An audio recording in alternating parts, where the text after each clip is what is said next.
Okay, so we are on our next section. We did last time 2, 3, and 4. We're going to do 5 and 6 today. I had read just enough ahead to remind myself that 6 ended in a nice little cliffhanger. Yes. And so it seemed like a good place to get a lot of what was happening and then get ready for a shift in the story to something new. So between 5 and 6, Ransom is now, definitely trying to get used to Venus. And 5 and 6 is really his lengthy time in getting to know the Green Lady. Lots of conversations, lots of interesting things for us to chew on, some time for us to kind of speculate about further. But everything has been leading up to this question of, why is Ransom here? Remember when he first got to Perelandra and could find no other life, the thought had at least occurred to him that maybe he was going to be the start of life. Well, that answer has been definitively disproven. There is life here, not just the animal life that he encounters a little bit more of in these 2 chapters, but in speaking with the Green Lady, there are natural residents of Perelandra. So his role is to not populate or begin the world. His role is going to have to be different somehow. And by the end of chapter 6, I think we can speculate what that role might be. So he wakes up in chapter 5 and he actually hadn't made it to the island he thought he had. Remember, he was going to try to swim in the dark and almost thought he was lost, but then finally got back to an island. Well, it turns out he just made a little circle and was right back on the island he was before. But now that island, the Green Lady's Island, and several others have just kind of congregated together. And there's sort of a neat little, he's able to speak to her as though they are just sort of standing on opposite sides of a brook or a stream. That's how close they are. So he has been able to now go over to see her and to speak more in earnest. So as we're talking over 5 and 6, almost everything that we talk about now is going to be about their conversation. There's a little bit that we can mention about the nature of Perelandra itself, but for the most part, the bulk of these 2 chapters will be highlighted in their interactions, Ransom with the Green Lady. So let's just start off in that first suggestion, that first section of chapter 5, and he's able to speak with the Green Lady again. Remember that when she had first seen him, what was her initial response? Do you recall from back in chapter 4?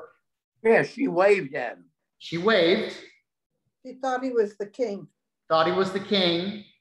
So there are a couple of things that happen with that. Once she figures out it's not the king, what other responses does she have? I got to figure out what she called piebald. Piebald, right. So when she realizes, even from a distance, that he is not the king, what does she do? She kind of drops her head like she's disappointed. Right. So there's kind of some sense of disappointment. And we talked last time about if we'd ever been if somebody has waved at us and we waved back and we realized it wasn't us, it was somebody behind us, and how stupid we feel. She also laughed. She laughed at Ransom. And so that will be a part of what they discuss early on, is her response of laughter. So she is able to, they're able to talk to each other. She starts off it's not so much an apology as it is an explanation as to why she laughed and why she is not going to laugh this time when she sees Ransom. What does she say? Because this will be a phrase that gets brought up quite a bit. She said, I was young yesterday. I was young yesterday. Now this phrase or this explanation about being young before comes up quite a bit. She will use this as kind of an explanation, and some of this is the limitation of the language, and some of this is going to be kind of a philosophical insight into her. So Ransom's response is basically, well, what does that mean? You were young yesterday. Like, how much older can you really be in one day? And what is her further response? What is her explanation about what she means about being young? She understands. She had an enlightenment. Right. So to be young in this instance isn't just a chronological, you know, because we were all younger yesterday than we were today, but it's not by very much, but it's more about maybe inexperience, lack of knowledge. You know, we tend to use the term ignorant as a pejorative. You know, to call somebody ignorant is to insult them. Usually, we usually mean you're stupid. But in its most technical sense, ignorance is simply a lack of knowledge. So I guess we could say her youth is also associated with ignorance, but I don't want to give it the connotation of being dumb, but just a lack of understanding, a lack of experience. And when she experiences something, for a lot of these, she's experiencing some of these ideas for the very first time. And it's very easy for us to take that for granted. And I think Ransom takes it for granted periodically as well. He says something that seems very obvious or commonplace before he realizes this concept is completely foreign to her. Like death. That's going to come in later, and that's a very serious one. But yes, she has a name for him, and that name is Piebald. Now, why does she call him Piebald? That's going to be a mostly unfamiliar term to a lot of people because it's not. Right. Well, because he was sunburned on part of his body. Tom? What? Say that again. I didn't hear you. Say it again. Oh, he was sunburned on part of his body. Right. Right. So he was red on one side and white on the other. And well done on the other. Yes. So if you remember, when he was traveling, he felt heat on one side of the craft and cool on the other. And it wasn't super intense as far as the sensation was concerned, but he will come to realize he is basically like when you go to the Publix bakery and they have those black and white cookies. He's super tanned on one side of his body and he's super pale on the other. And so piebald it's kind of an archaic term, but it really means that kind of two-colored something where it's kind of split down the middle, half and half. There's a famous episode of the original Star Trek where where Captain Kirk and the crew, the Enterprise, encounter an alien race that and it's just guys in makeup. It's very much a product of the late 60s budget, but one side of their face is completely black and one side of their face is completely white, like a black and white cookie. But these two guys, they hate each other. And they're kind of the last vestige of this warring population on the planet. And the big surprise at the end, because they can't seem to understand why these two guys are so willing to destroy each other. And one of them says, Can't you tell? His black is on the wrong side. And so it's supposed to be this allegory of racism where something that seems almost impossible for an outsider to understand seems incredibly important to them. You know, that if you're split half black on one side and half white on the other side, but it's on the left instead of the right, oh, that's very serious. And doesn't that tell us something about humanity, that we're separating each other out just because of a little skin color? And anyway, it was telling a moral message. But basically, poor Ransom, without realizing it, is probably pretty comical to look at. So remember, he's stark naked. And he's not impressed with his body anyway, but he's kind of set that aside. But he's maybe extra unusual looking because of this very weird tan. But that's earned him the nickname Piebald. And as it turns out, she is not using an archaic English term. Remember, they're all speaking Old Solar. None of this is in English. But very late in our reading, we find out where she gets the name from. Where does she get it from? Flowers. Nope, not flowers. It all gets kind of muddled together. There's actually an animal that sort of looks like a sheep. Oh, yeah. And those are called the piebalds. Yeah. So he has been named after a sheep in essence. All right, so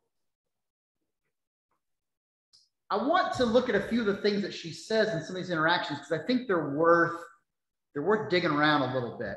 So in this early response about how she was young, she did not realize that his race might have their feelings hurt at laughter. It was not intended as there's no malice and there was no slight. It was everything this woman does is exceptionally genuine, right? So he says,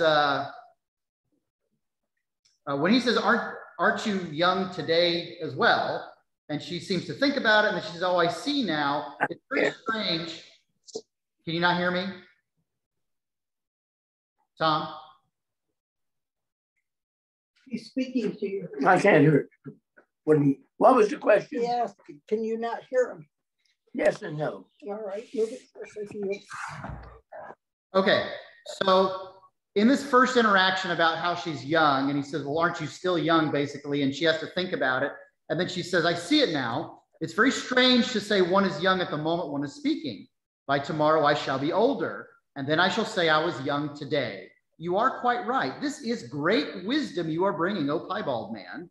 And he says, what do you mean by that? And she says, this looking backwards and forwards along the line and seeing how a day has one appearance as it comes to you, and another when you're on it, and a third when it has gone past, like the waves. So do you follow what she's suggesting here? As someone who has never had to think about these issues, what is she talking about? Yeah, the perception of the timeline. So, and that's our experience too, but we don't tend to think of it quite so simply. We just accept it and move on. But it's a little bit like how you can't say that something is happening now, because as soon as you see the word now, it's then. So we experience the present, but our present, even by the time we reflect on it, is already the past. And as we anticipate the future, it becomes our present imperceptibly. But we can still think about it in terms of something that's happened a while ago as our past, something that's happening now, and something that is yet to happen in our future, like the waves. We see the wave coming, they experience it as their ground goes up and down on Perelandra, and then they can look behind and see that the wave has already passed. So what this is going to kind of prepare us for is her perspective on life, which is so fundamentally new. While fully intelligent and mature like an adult in her intellect, It's almost as though every single experience, or at least a lot of experiences, are going to be for the very first time and without hardly any context at all. So it reminds me of Adam and Eve. Garden. Does it now? How interesting. How you can tell us that? So at some point during the chapter, or maybe to the end, I was assuming we were going to start, or I was going to ask you to start speculating about what this reminded you of. What do you think the nature of this was? So let's just go ahead and be explicit. She says it. I don't have a mother. I am the mother. Yes. She is Eve. She is the Eve of Venus. And Venus is in a paradisical, is that how you pronounce that? It is in a state of paradise, as though it were the Garden of Eden. So imagine all of these interactions as though Ransom found himself living in the second chapter of Genesis. It just so happens it's not Earth, it's Venus. It's got its own unique twist. It's got its own unique imprint. It's got its own unique characters and qualities. But this is though Genesis chapter 2 has been opened to us and we've stepped into it with him. And so as we think about these interactions as the things that she's saying, as how she's trying to relate to him, imagine for a moment Adam and Eve in the garden. So first of all, how in the world does she know that people from Earth don't like to be laughed at? How did she know that? How did she gain that wisdom? His reaction. It starts there, but she will periodically express knowledge that he doesn't say. Where is she gaining this knowledge? Maladil is telling her. Maladil is speaking to her constantly. She is in direct communication and fellowship with Maladil. God himself walks in the garden with Adam and Eve and speaks to them in a way that we can read Genesis 2 and 3 and, find symbolism or metaphor or allegories. Well, for what the Green Lady is doing, this is kind of opening up. This is what it might have looked like for an unimpeded, never disconnected fellowship with God. As a matter of fact, she even says there are no Eldil as intermediaries between them, like there are on Malacandra, Mars, or even on Earth. So in this kind of new paradise of a Venus, we're in that Genesis 2 and 3 stage where there's nothing separating Adam and Eve and God himself. In a paradise where there is vegetation, flowers, and fruits, and there are also animals. Remember, in the Genesis account, animals come first. And part of what Adam and Eve will do will be to separate them and name them. There's a feeling of innocence in this Green Lady. Yes, I think that's absolutely right. I think there's innocence, if there's a way to make it innocence with a capital I. Yes. This is in the Garden of Eden before the fall. There is no fall and there is no temptation. This is simply fellowship with God in an intended paradise. Now, we're going to be able to gain a lot of kind of interesting thoughts from this. But since it came up, we might as well name it.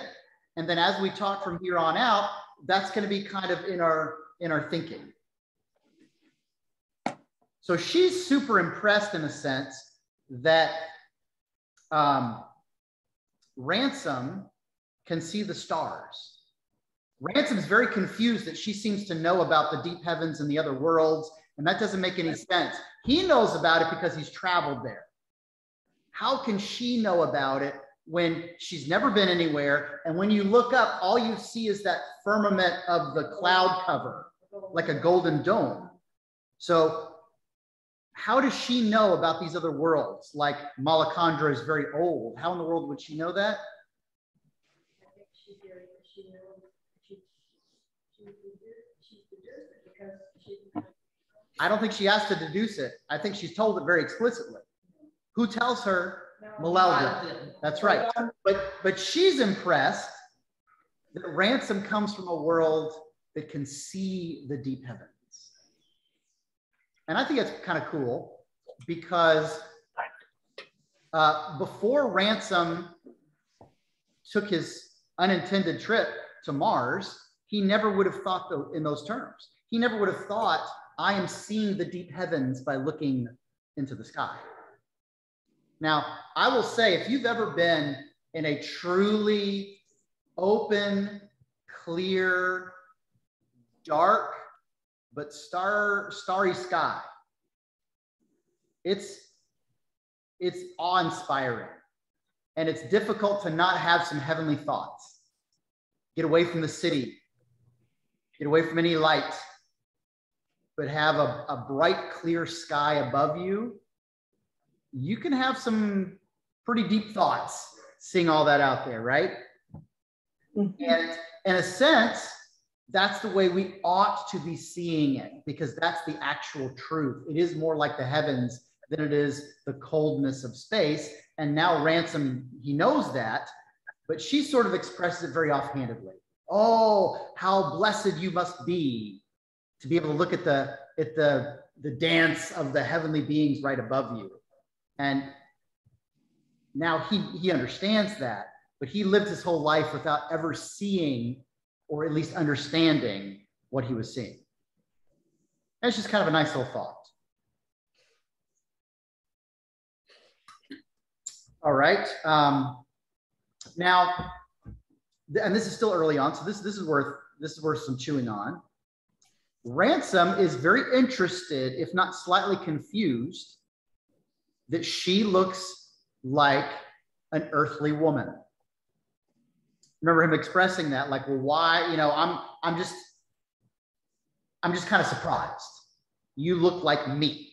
Now, there are ways that she doesn't.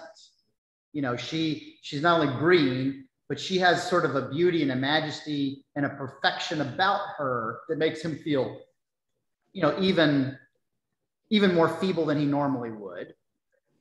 But she gives a very, very interesting response. And this comes up in a couple of places. Why? First of all, why does Ransom expect the creatures and the inhabitants of Venus to look different than him? Why does he have that expectation? Because of Malacandra. Right, in Malacandra, none of them looked like humans. And there were 3 of them that looked different than each other. Mm-hmm. And as a matter of fact, if you think back to when he is in Meldalorn, in the capital city, and he sees those ancient copies of even more ancient symbols on stone, there were residents of Malacandra even different than those 3. So he has every expectation of, well, I've been to another planet and they're all different. So he's surprised. She is not. Why is she not surprised? Well, she said they were of an earlier age and she knew their future. They were going to disappear, wear out, be gone. Right. And so Venus was new, like Earth, even newer than Earth. So why would there be a similarity between the 2? And it seems natural to her, and she explains it with great conviction. This is actually pretty cool if you think about it. There's a very specific reason why. And it's the same reason why if there were to ever be another world, they would also look like a human. It's not so much the progression of time, although that's a part of it, because but because time, something in time, in the timeline, changed everything. And from now on, the template of life looks like a human.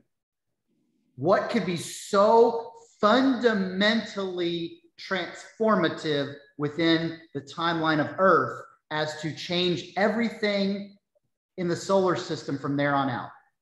Well, she knows, this is something that amazed me, is her knowledge, because they were talking, and she said, I read that in your world, Malakil first took himself this form, the form of your race and mine. Yes. What is she talking about? She's talking God himself coming to earth and taking on the form. She's naming the incarnation of Jesus. Right there, yeah. So in the incarnation, something so fundamentally important happened within the life of the entire solar system, where God takes on humanity itself, that life from there on out now has a new pattern, and it is the pattern of humanity, for God himself chose it to live within. The birth of Christ has now fundamentally altered not just human history, but the history of the heavenly realms. And she looks like a human because God took on human flesh.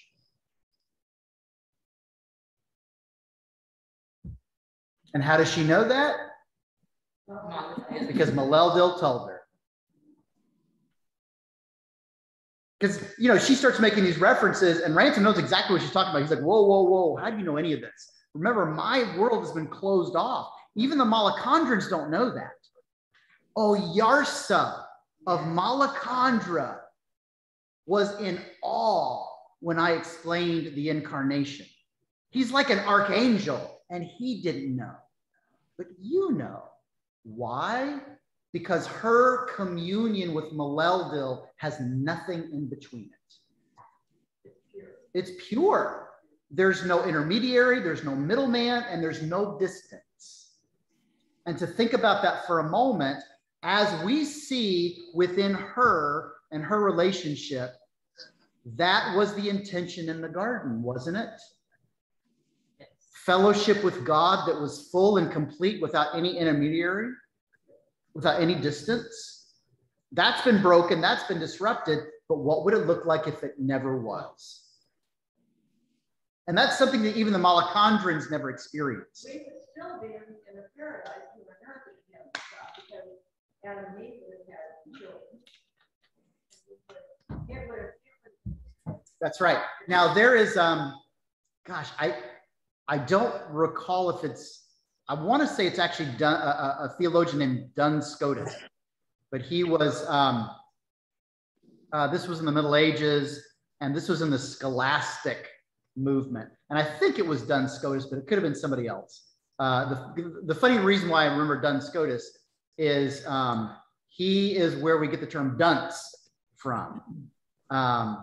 So you know what a dunce cap is, right? And they don't use those anymore, but maybe, I don't know, old pictures of or something. But the dunce cap that you put like on a misbehaving child, or they got the answer wrong, the big tall pointed cap actually represents what the scholastic theologians wore. Like in the 12th, 13th, 14th century, the theologians who were sometimes mocked as being a part of the Dark Ages and, you know, how many angels dance on the head of a pin kind of stuff. Well, they wore these tall academic hats that the later Renaissance wanted to kind of poke fun at. And so that's where the dunce part of it grew out of. Well, Duns Scotus, and I think he's the guy who did this, wrote about, oh, happy fall, meaning not the fall of the season, but the fall of humanity. The fall, while we consider theologically a disaster and a tragedy and suffering and death and everything else, he writes about the happiness and the joy of the fall because it results in the incarnation. Had there never been a fall, there would have never been a birth of Christ. There would have never been an incarnation. There would have never been a cross. There would have never been a death and resurrection. Now, all of these things have an incalculably tragic element to it. Yet at the same time, had we never fallen, maybe the life on Venus and Perelandra would not have looked like humanity because there would have been no incarnation of Christ. So anyway, it's a little bit of a digression there, but it is to say, even our sin and our brokenness, God has incorporated within his plan and his goodwill. Why don't we go to 1 instead of 2? Is still accomplished. And he knew even before the start of creation. That's right. That's right. From the foundation of the world. So anyway, I just think that's kind of neat to start piecing together.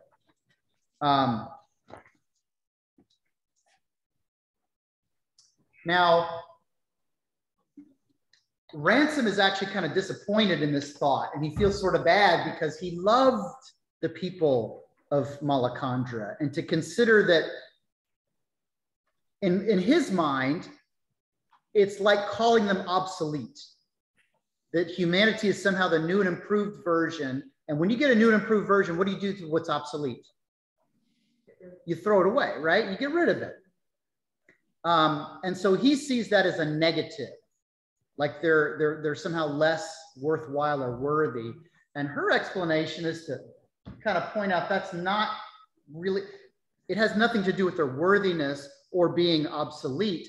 That was their time and that was their place, and they have fulfilled it fully and completely. And in the joy of the Lord, that was their time, but this is now different. And it's just something to kind of keep in mind. It's very easy for us to see that time stream and to make a lot of the same conclusions that Ransom does.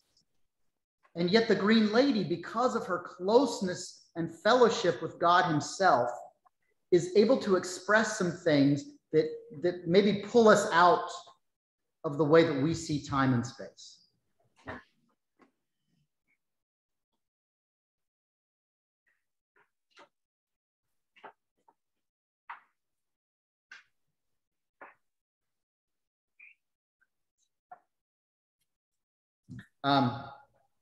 Anyway, so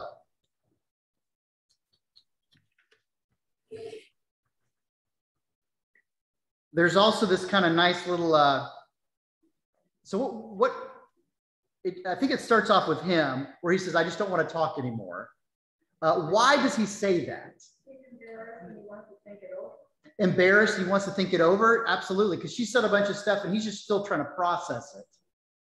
And there's also a sense of fullness. He likens it to someone being full after a meal. And so this doesn't follow like our polite social norms. I'm done speaking now. I mean, that kind of seems kind of rude, but there's no sense of rudeness here. And she'll do it later where she's done speaking and she's not, there's no rudeness in her either, but it's just like it's done now. So he asks about coming back and she, which, I want to come to your island, which island's mine? But there's this, she has this gesture. She's gracious. This is her home. And it's not just the island that she's graciously inviting him to. It's this whole world. He really understands this sense of this is hers. And if we were wondering just what that looked like,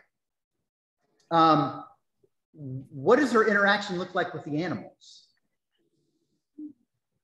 She calls them and there seems to be a communication between. Somehow they understand each other, and they follow her, and it's unquestioning. They are her servants. They're not afraid of her. They're not afraid of her a bit. We see that especially in the fish. They ride a fish. Each of them ride a weirdo Venus fish to this other place, to the solid land. And she summons them and they come. And then what does she do after there's a whole group of them? She chooses two of them. And she even explains later why it takes her a minute to choose them. Why? Why does it take her a minute? She doesn't want to show favoritism. They all came and each one of them wanted to be chosen. Yeah, she says, I don't want to choose the same ones too often. And the others, even though they're only writing on two, they all follow along. And he seems kind of confused by that. But her response is basically, that would be hard on them if I told them they couldn't come along. They want to be here with us. And so if any of this sounds strange or a little confusing, once again, make your point of context the Garden of Eden. She calls herself God's beast. That's right. And before this sounds like she's just got a big swelled head, it's just a hierarchy that she's fully comfortable explaining in the manner in which she is both responsible and in charge of the beasts. So God, so Perelandra is responsible and in charge of her. And her obedience to him is of the same nature that the fish has an obedience to her. We don't like thinking in those terms, I believe. That sounds a little unsavory to us, maybe. I'll suggest that there's a lot about the fundamental nature of Christian discipleship that we sort of try to make the language a little more palatable. Instead of talking about things like obedience. Obedience sounds hard. Obedience sounds like I don't get to do what I want to do. But having obedience to God, don't just be hearers of the word, but doers of the word. If you love me, you will follow my commands. I mean, it's all there. It's all very explicit, but we like the free will part of it. We like the choice part of it. And here's another, maybe it's a bit of a rabbit hole, but this is something that is worth bringing up. We are often in the Greek of the New Testament referred to as douloi. That's the plural of doulos, to be a douloi sou Christi, servant of Christ or a servant of God. And Paul writes with a great explicit about being a servant, doulos. Now, most of us don't like the thought of being a servant. Of like, that's, okay, somebody's got to have that job, but maybe not me. But even Jesus himself, he takes the form of a doulos, a servant, right? Whether it's in the upper room where he's washing the feet of his disciples, or as Paul explains, where he does not count equality with God a thing to be grasped, but empties himself, taking the form of a doulos. So here's the unpalatable part. We've cleaned that up in the English. I think in most circumstances, that's not to say it can't be servant, but in most circumstances, probably the more technically accurate translation is slave. A slave. We are slaves of Christ. To be the douloi sou Christi is to be slaves of Christ. And no one likes to think of it in those terms. That just sounds, it sounds demeaning. It sounds inhuman. We know slavery as a subhuman way to treat another person. And yet, there is a reality within our nature and relationship to God that just being a servant in the sense of a hired butler or a waitress in a restaurant doesn't fully capture. And maybe the demeaning part of it is how we humans have corrupted it, but not the nature of how God sees us and we ought to see each other. perhaps there is some level of purity to be found, but we've just never been able to do it well. We've always done it wrong. Maybe slave doesn't have to have this horrible connotation that it rightly deserves, but that's our fault. That's not God's fault. Does that make any sense? I'm kind of fishing around here trying to find a way to express it without making it so outrageous as to be rejected outright. But I think there's something to it. God is so fundamentally not us. He's not a human, just bigger. And our relationship to him, though he is our friend, that's because he has chosen that for us out of love, not because we can stand it. A comment. Slavery is, I guess you'd say, a synonym of oppression. You don't enter into slavery willingly. You're forced into it. Yes. So I have a hard time seeing that we're slaves to God if it's our choice, our volition, our action that brings it about. And yet I think that's maybe part of the reason why our concept of slavery is so tainted by our human sin, that this is perhaps the one and only time where one could choose it. Now, and Paul actually writes about this, about choosing so as to not be a slave to sin and death, but to be a slave to God. He basically says, whether you agree with it or not, you're a slave to something. And maybe your choice is not whether you're a slave or not, but who are you a slave to? Or what? And Tom is right, like nobody would choose this, but perhaps that's not our choice. Perhaps it's our realization, I am serving something or someone. I don't have a choice whether that's the case, but I may have a choice as to whom. But God chooses us before we choose him. Absolutely. Is that not true? Oh, yes. Yes, it's absolutely true. Oh, yes. Which fits into the definition of slavery. Yeah. So Even though that isn't why he chooses us. right, absolutely. Yes. It's more about our acknowledgement in humility and in our need, in our poverty, in our inability, that we understand that position of relationship. All right, so let's see. We're gonna. And one more point. Yeah.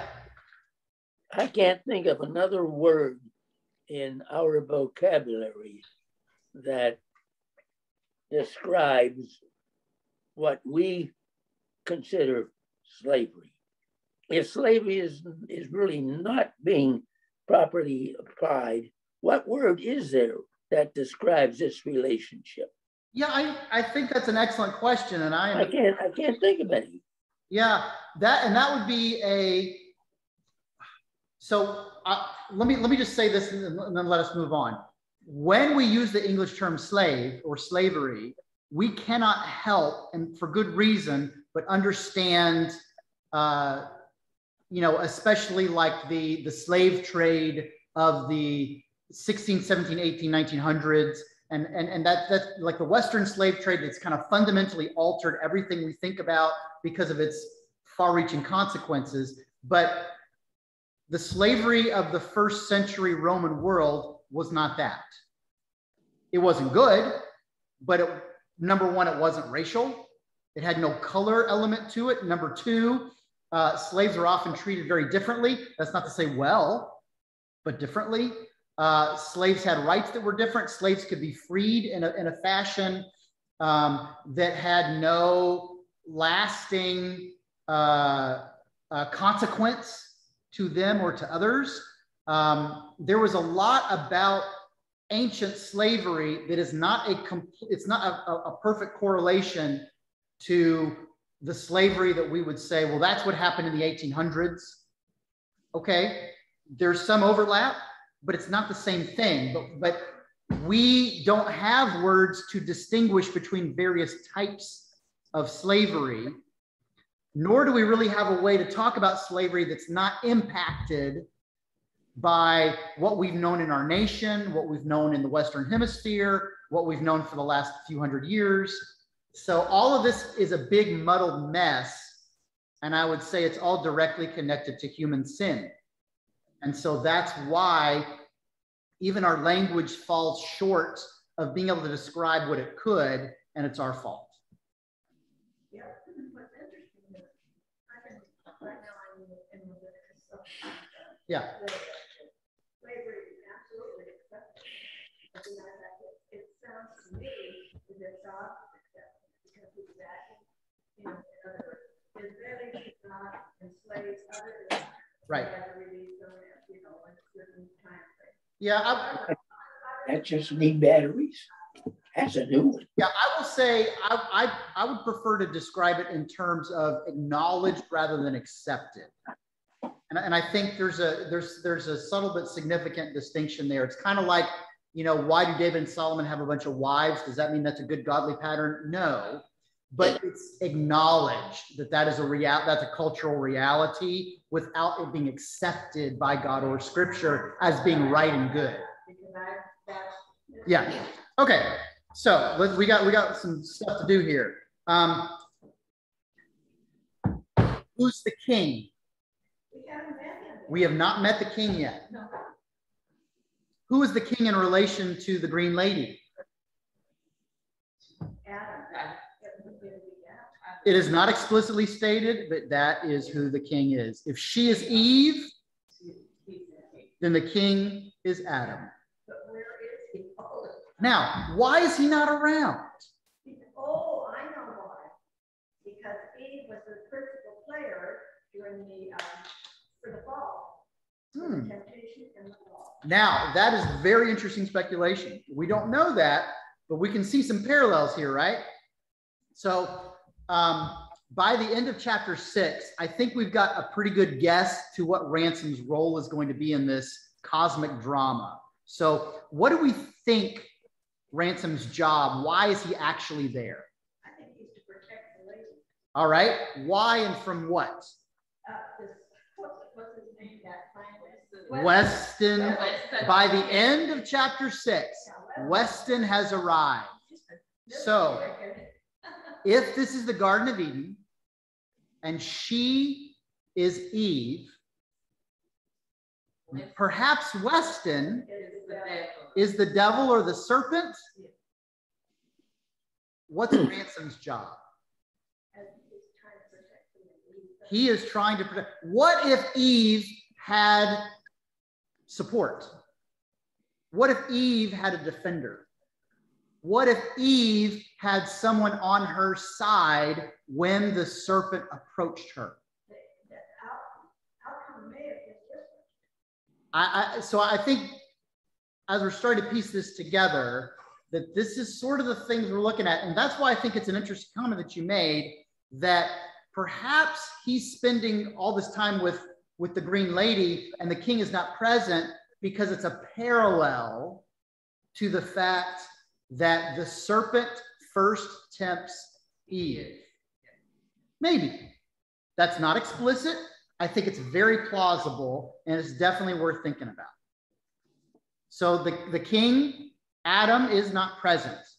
Now, she knows who he is, right? They've met before. So what happened? Why is he not there? She's looking for him. She expects to find him. But at some point, they were separated in the waves. He on one island and her on another. And she has not seen him since. But she doesn't seem upset about it. Yeah, I wouldn't call it upset, but she absolutely is looking for him and expecting him. And as a matter of fact, that's where the disappointment was. She thought she'd finally found him, and it turned out to be Ransom. She's eager to be back with him. So like the garden,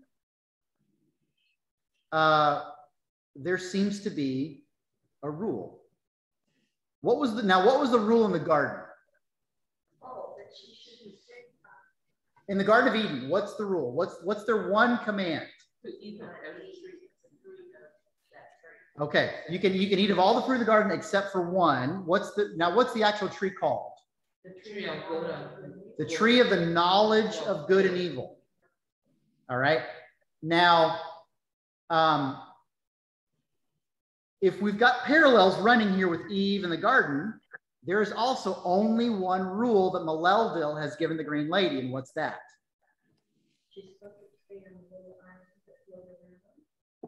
Okay, it's not quite that she's supposed to stay on the little islands that float around, but it is about the solid ground. There is one place in all of Perelandra that seems to be actual solid ground and not a floating island. She can't stay the night on the solid ground because they go there and they explore it. And frankly, Ransom is overjoyed and relieved to not be on a rocking, bubbly mass of stuff and to feel dirt and rock again. But of all the things, she can go there. It sounds like she can do whatever she wants there, but she cannot sleep there. She has to sleep in the water or on the changing floating islands. Now let's take some weird speculation and just toss out, what do you think that rule is about?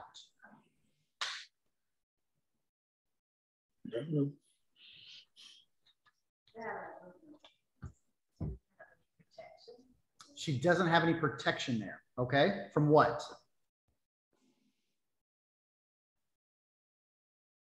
We don't know. I mean, so far all the animals are perfectly gentle with her and completely obedient.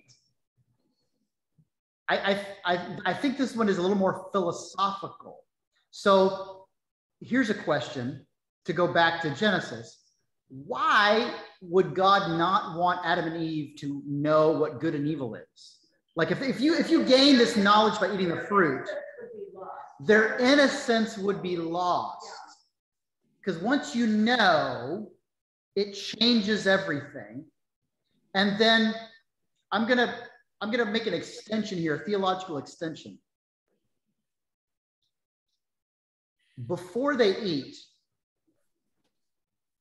they don't know the difference between good and evil, but who does?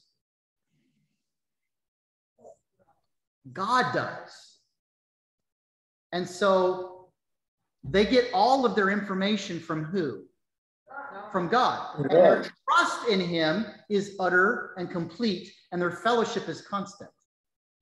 Now, once they know, who becomes the judge of if we do A or B, turn to the left, turn to the right, go up, go down? Now the judge becomes themselves. By knowing the difference between good and evil, it separates them from that fellowship, that intimacy from God, because now suddenly they become judges in their own minds and in their own right. I know there's a distinction. Someone has to make that distinction. Ultimately, it's going to have to be me, because even if God says something, I have to decide whether or not to trust him. I have to decide whether or not to believe him. As a matter of fact, doesn't the serpent say that? God is jealous. He doesn't want you to eat of this fruit because then you will be like him. You set yourself to be up your own little God when you gain this knowledge, instead of trust in God that is utter and complete. In a very, very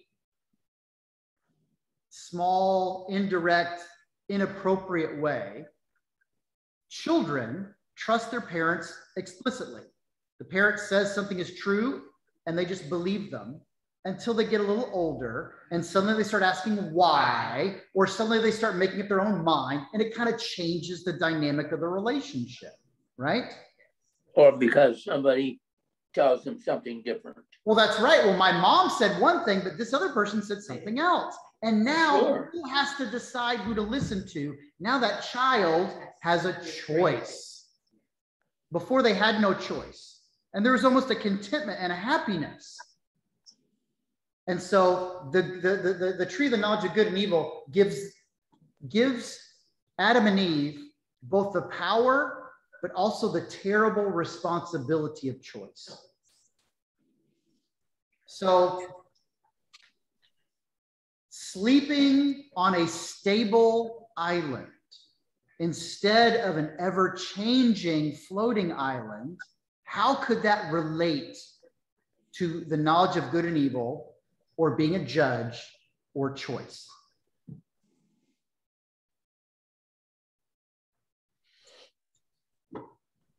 With the moving islands, you never knew which way you were going, how much it was going to go up and down, whether they were going to be close together or far apart. So you had to just accept what came your way. Whereas if you go to the fixed land, it doesn't move. And you are now captain of your own destiny on the fixed land. But in those movable islands, like you said, you just have to accept. And you're not just accepting chance. What are you accepting by not knowing where this island is going? You are accepting the will of Maleldil. yeah. He is the one guiding me with the waves and the wind and everything else. But when I go to sleep on the solid land, I now choose to wake up under my own control. I'm in charge of it.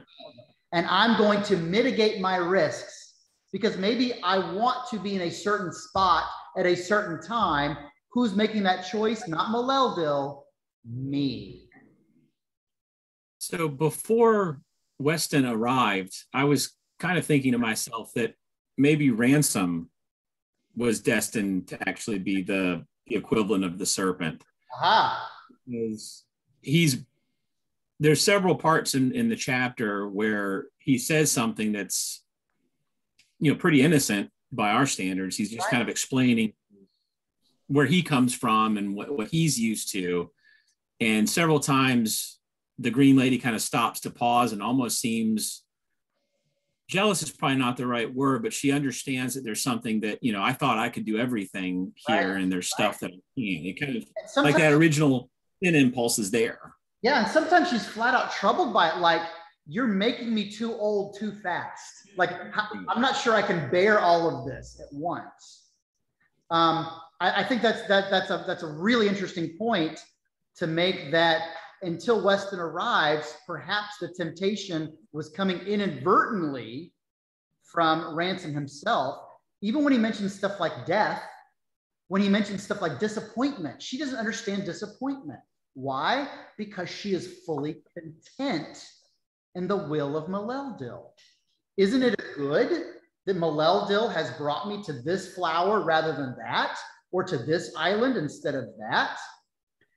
What would it be to try to insist upon a particular good and miss the good that has been intended? Now, there's an innocence to that that's not just naivete. There's an innocence that's like the pre-fall innocence of Adam and Eve, where you are so fully trusting in God that you have no reason to try to grab onto your destiny and make stuff happen that you want to happen. In essence, when we saw Ransom, like with the bubble tree earlier on, and experience this incredible sensation, he doesn't try to do it again because he realizes there would be something wrong about that. There'd be something almost profane. Well, for the Green Lady, she wouldn't even have to make the choice.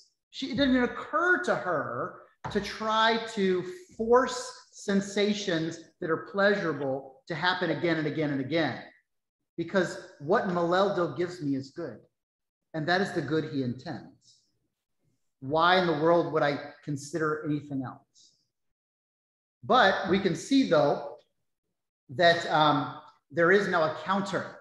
And even though Weston has not offered any kind of temptation at all, I think we're now being shown that there is evil in this world in the form of Weston. And even once Ransom gets an idea about what this thing is, it's a spaceship, and this might be Weston, he's panicked to try to get the Green Lady to avoid him at all costs. He wants to protect her, but she is having none of it. There's also a really cool little thing, Sam, as you're talking about this, what's very innocent for us. When they're on the solid ground and they're basically climbing like a little mountain so they can see the seas and try to spot the king. She climbs like nothing, no big deal. He has to struggle and he scrapes his knee. Did you remember that point? Yeah. And she's totally fascinated by it. She wants to scrape her knee. Why does she want to scrape her knee? She wants to see blood. She's never seen blood. Doesn't know pain. She doesn't understand pain. No. And Perelandra says, that's not for you. Because she's going to do it out of her innocence, and it's not for you. So again, let's extrapolate this Garden of Eden metaphor. Before the fall, a lack of not just death, but even pain or blood. So there's this is not explicit in scripture, but there is kind of a traditional theological point that the first time blood is shed in the Bible. Can you think of it? Cain and Abel. Abel? It is not Cain and Abel. It's not. Okay. That's the guess, but it's not. And this blood is not human. The first time blood is shed, Animal sacrifice. God dresses Adam and Eve. Oh yeah. In their nakedness, he dresses them with skins. Where do those skins come from? They have to come from animals. If you posit or suggest philosophically that at the fall it's talking about the entrance of death through as a consequence of sin, then nothing had been killed yet, nothing had died yet, no blood had been shed yet, until as a consequence of their sin, God kills animals to dress them. Now, almost making them wear the sin. Pardon? Almost kind of like making them wear the sin. Because he has to kill the animals. There's been a lot of theological discussion about kind of the consequences of what that means. I think that's an excellent point. Like, it's sort of the badge of your sin that you can never take off. You know, like the scarlet letter for Hester Prynne and the Crucible. Am I thinking about the right letter? No, the Scarlet Letter. That's the book. But anyway, yeah, the consequences of that sin. And blood is tied to life, which is also tied to death. And you can't have blood without risking life. You can't have blood without pain. In the shedding of blood, there's no forgiveness of sins. But if there were no sin to be forgiven, there wouldn't need to be shed. Yeah, it all gets kind of wrapped in. There's a lot that's actually happening very quickly if you think about it. So the animals have sacrificed their lives. Right. So creation itself suffers. Creation itself is broken because of the sin of humanity. It's not just us. We one act messes everything. The ripples affect everything. You know what amazed me is reading about C.S. Lewis's observation about man wanting to planets. Yeah. He was a little ahead of himself because we've gone to the moon. Mm-hmm. Now they're exploring Mars. Right. And they're vocalizing if there's some way that they could have life sustained on Mars. Sure. And it says it indicates we mess up our world to the point where it's not livable anymore. Yeah. And we're looking for other worlds to populate again and probably destroy them also. That's right. It just keeps going. Yeah, this is there is an element. There's an element to exploration that is noble and good and is right and proper. And there's an element to exploration of space that's like kicking the can. It's like instead of cleaning up your mess, you move on just to make a mess somewhere else.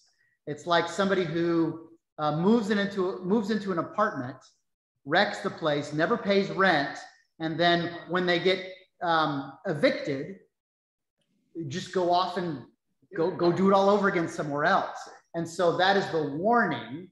Exploration can be noble and pure and good, but there is an issue within humanity that just wants to take the easy way out and wants to perpetuate itself without correction, with the intention that this can be done forever. And remember, that happens in the last book. Weston himself is explicit. We good, we must live. And if that means you die, that's fine by us. But humanity must endure, even if it's not himself as a single person, but the drive to survive means we will do anything and everything, including the worst of things, in order to perpetuate humanity however we can. And it's all of those things that fill Ransom with instant fear for her and for this Garden of Eden world, when he can see that there is now someone else there. And of course,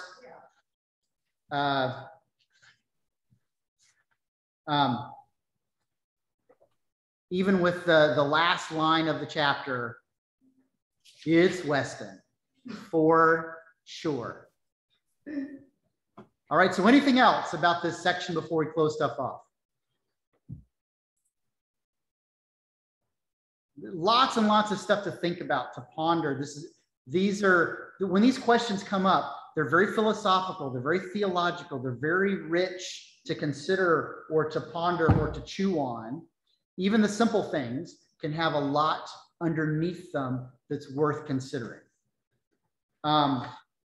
So are we good with 2 chapters at once? Do we need to do less? Do we need to do more? Sounds good. Is 2 sound good to you? Yeah. Mm-hmm. Yes. So 7 and 8 for next time? Sure. All right, so that's what we'll do. I'll catch you guys next week, and we will be on 7 and 8, and we will see just what kind of serpent Weston turns out to be. Okay.